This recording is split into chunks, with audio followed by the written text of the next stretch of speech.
Masters voice YouTube channel చూస్తున్న మీ అందరికీ ప్రభువైన యేసుక్రీస్తు నామములో వందనములు.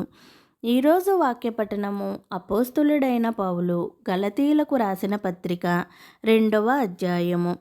అటు పిమ్మట 14 సంవత్సరములైన తరువాత నేను తీతును వెంటబెట్టుకుని బర్నబాతో కూడా యెరూషలేమునకు తిరిగి వెళ్ళి తిని, దేవదర్శన ప్రకారమే వెళ్ళి తిని, మరియు నా ప్రయాసము వ్యర్థమవునేమో లేక వ్యర్థమైపోయినదేమో అని నేను అన్యజనులలో ప్రకటించుచున్న సువార్తను వారికిని, ప్రత్యేకముగా ఎన్నికైన వారికిని విశదపరిచితిని.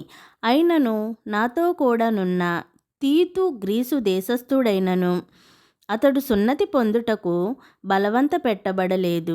మనలను దాసులుగా చేసుకొనవలెనని క్రీస్తు యేసు వలన మనకు కలిగిన మన స్వాతంత్రమును వేగుచూచుటకు రహస్యముగా తేబడి దొంగతనముగా ప్రవేశించిన కపట సహోదరుల వలన జరిగినది. సువార్త సత్యము మీ మధ్యను నిలుచున్నట్లు మేము వారికి ఒక్క గడియ అయినను లోబడుటకు ఒప్పుకొనలేదు. ఎన్నికైన వారుగా ఎంచబడిన వారి యొద్ద నేనేమియూ నేర్చుకొనలేదు. వారెంతటి వారైనను నాకు లక్ష్యము లేదు. దేవుడు నరుని వేషము చూడడు. ఆ ఎన్నికైన వారు నాకేమియూ ఉపదేశింపలేదు.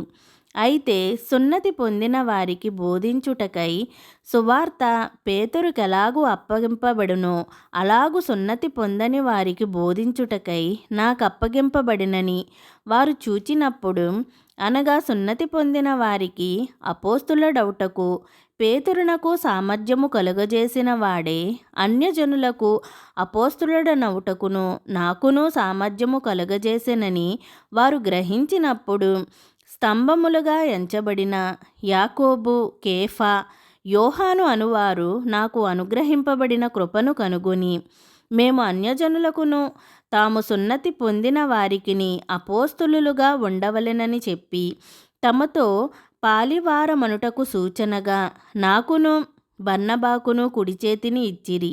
మేము బేదలను జ్ఞాపకము చేసుకొనవలెనని మాత్రమే వారు కోరిరి. అలాగు చేయుటకు నేనును ఆసక్తి కలిగి ఉంటిని. అయితే కేఫా అంతియొకకు వచ్చినప్పుడు అతడు అపరాధిగా తీర్చబడెను గనుక నేను ముఖాముఖిగా అతన్ని ఎదిరించి తిని.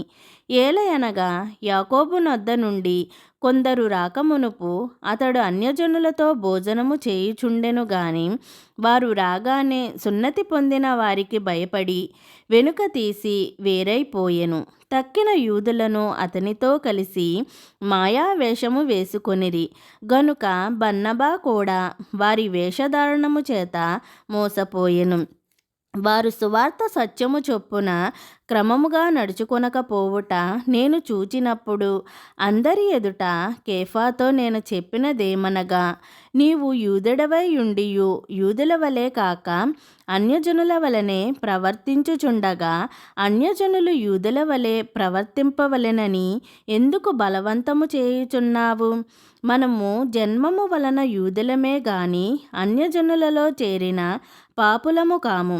మనుష్యుడు యేసుక్రీస్తునందలి విశ్వాసము వలననే గాని ధర్మశాస్త్ర సంబంధమైన క్రియల మూలమున నీతిమంతుడుగా తీర్చబడడని ఎరిగి, మనము ధర్మశాస్త్ర సంబంధమైన క్రియల మూలమునగాక క్రీస్తునందలి విశ్వాసము వలననే నీతిమంతులమని తీర్చబడుటకై యేసుక్రీస్తునందు విశ్వాసముంచి ఉన్నాము.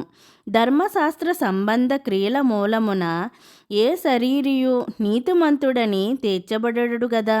కాగా మనము క్రీస్తునందు నీతిమంతులమని తీర్చబడుటకు వెదుకుచుండగా మనము పాపులముగా కనబడిన ఎడల ఆ పక్షమందు క్రీస్తు పాపమునకు పరిచారకుడాయెను.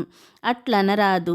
నేను పడగొట్టిన వాటిని మరలా కట్టిన ఎడల నన్ను నేనే అపరాధినిగా కనపరుచుకొందును గదా. నేనైతే దేవుని విషయమై జీవించు నిమిత్తము ధర్మశాస్త్రము వలన ధర్మశాస్త్రము విషయమై చచ్చినవాడనైతిని. నేను క్రీస్తుతో కూడా సిలువ వేయబడి ఉన్నాను. ఇకను జీవించువాడను నేను కాను, క్రీస్తే నాయందు జీవించుచున్నాడు. నేనిప్పుడు శరీరమందు జీవించుచున్న జీవితము నన్ను ప్రేమించి నా కొరకు తన్ను తాను అప్పగించుకొనిన దేవుని కుమారుని అందలి విశ్వాసము వలనే జీవించుచున్నాను. నేను దేవుని కృపను నిరర్ధకము చేయను. నీతి ధర్మశాస్త్రము వలనైతే ఆ పక్షమందు క్రీస్తు చనిపోయినది నిష్ప్రయోజనమే. ఈ పరిశుద్ధ వాక్యం దేవుడు దీవించునుగాక. వినిన ఈ వాక్యవచనములు మీ అందరికీ ఆశీర్వాదకరముగా నుండునుగాక. ఆమేన్. ప్రైజ్ లార్డ్ అందరికీ. ఈరోజు వాక్యం విన్నారు కదా, అలాగే ఇంకొంతమంది కూడా వినిపించండి.